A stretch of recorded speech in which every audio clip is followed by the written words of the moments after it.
أعلن قائد مجموعة فاجنر الروسية يفجيني بريغوجين اليوم الجمعة عن التمرد المسلح على قيادات وزارة الدفاع والجيش الروسي.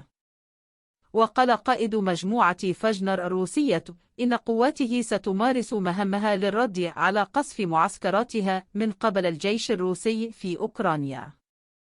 وأكد قائد فاجنر أن وزير الدفاع الروسي شويغو قد سافر على الحدود مع أوكرانيا من أجل تنفيذ الضربات ضد قوات فاجنر في الأراضي الأوكرانية.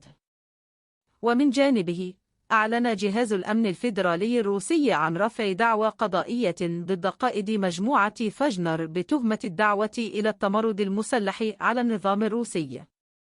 فيما أكد الكرملين أن الرئيس الروسي مطلع على التطورات المتعلقة برئيس مجموعة فاجنر، مشيرا إلى أنه سيتم اتخاذ كافة التدابير اللازمة.